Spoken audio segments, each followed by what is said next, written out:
Eh bien bonjour à toutes et à tous, j'espère que vous allez bien, c'est SweetOki. Aujourd'hui, toute première vidéo sur la série HTML et CSS. Donc ce serait une série pour vous aider à bien comprendre les bases du HTML, du CSS. Ensuite on ira un petit peu plus loin. Et puis à la fin de la vidéo, quand j'aurai un petit peu fini de vous expliquer, je vous dirai quelques petits trucs que vous allez devoir faire pour prouver que vous avancez bien et que vous n'ayez pas trop de difficultés. C'est aussi un entraînement pour vous et pour moi pour savoir si les vidéos que je fais sont bien expliquées et aussi pour vous, pour voir votre évolution, comment ça se passe, etc. Donc dans un premier temps, on va éplucher un petit peu ensemble ce que c'est que le HTML dans un premier temps. On passera ensuite sur le CSS, etc. etc. Donc le HTML, qu'est-ce que c'est? Le HTML, c'est tout simplement la base de votre site. Tous les sites que vous consultez, si vous faites par exemple un clic droit, afficher le code source d'un site sera toujours en HTML. Donc les sites communs que vous allez voir, YouTube, Facebook, etc. En passant, un truc à savoir qui est très important, le HTML n'est pas un langage de programmation. D'accord? Je vois beaucoup trop de gens dire que le HTML c'est un langage de programmation, ça ne l'est pas. Donc là déjà, on a bien posé la chose. Le HTML, il ne faut pas le prendre comme un langage de programmation parce que ça ne l'est pas. Et je sais que le mot langage de programmation peut en effrayer plus d'un. Donc à partir de là, déjà on a un petit peu posé les bases et c'est peut-être plus rassurant pour vous. Ensuite, quand vous regardez un site en général, vous voyez que certaines choses sont bien faites. Je m'explique. Par exemple, vous voyez le logo qui est sur la navbar ou sur le header.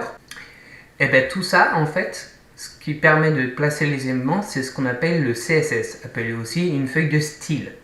C'est ce qui permet de donner un côté, entre guillemets, sexy à votre site et qui est accompagné aussi d'un autre langage. Cependant, ce langage est bien un langage de programmation. Ça sert juste à interagir beaucoup plus en profondeur avec votre site, au même titre que le PHP pour ceux qui sont un peu plus avancés, etc. etc. Donc, voici pour la petite présentation. Dites-moi dans les commentaires si j'ai bien expliqué. De toute façon, je réexpliquerai tout ça dans la première vidéo. Et puis voilà. Donc, pour commencer, c'est tout simple. Quand on parle de codage, parce que bien que ce ne soit pas un langage de programmation à proprement parler, il faut faire du code, il vous faudra évidemment un éditeur de code.